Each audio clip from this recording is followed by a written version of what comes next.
Alors que se tient à Paris une conférence sur la renaissance du nucléaire civil, Greenpeace est à Cherbourg avec le navire amiral de la flotte, l'Esperanza. Son but, dénoncer le transport vers la Russie d'uranium appauvri qui sera réenrichi sur place. Un jeu qui dure depuis quelques mois et oppose les écologistes et les autorités à chaque transport. Florine Eba et Patrick Mertz.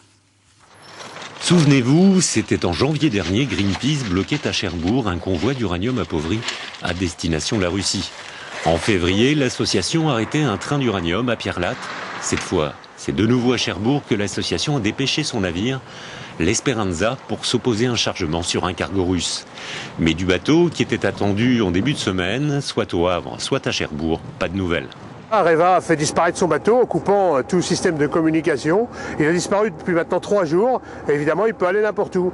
Simplement, quand on n'a rien à cacher, normalement, on devrait continuer à faire son travail au même endroit que d'habitude. Mais là, clairement, Areva a choisi de se cacher, ou les autorités ont décidé de cacher le bateau. En tout état de cause, pour le moment, chacun est en attente.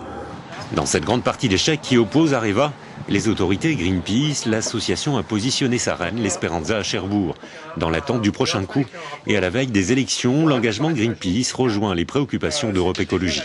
On n'a toujours pas de réponse à la question des déchets. Depuis des années et des années, on nous promet qu'un jour, on saura trouver la réponse. Et tout ce qu'on constate, c'est qu'en fait, on va les enfouir le plus loin possible, comme si ce n'était pas un problème de sécurité. On va quand même les enfouir très loin, sans avoir trouvé les réponses. Et donc, toute cette espèce de caravane portant les déchets à travers d'un site à l'autre, eh bien, il y a un moment où Greenpeace met le doigt là où ça fait mal, pour montrer, ben voilà, ce système qu'on nous a vendu comme sûr et comme étant totalement une filière totalement sécurisée, ne l'est absolument pas.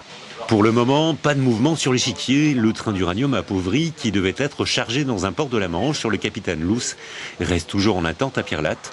En dernier ressort, c'est le haut fonctionnaire de défense qui décidera quand et où aura lieu ce chargement. Le week-end dernier, des associations antinucléaires ont mis en cause la sécurité du réacteur EPR construit à Flamanville. Selon elles, des documents venant d'EDF prouvent que ce réacteur présente un risque d'accident majeur de type Tchernobyl. Réplique de François Fillon, l'EPR est le plus sûr au monde. Il a qualifié les militants d'irresponsables, les accusant de faire de la désinformation sur les questions du nucléaire.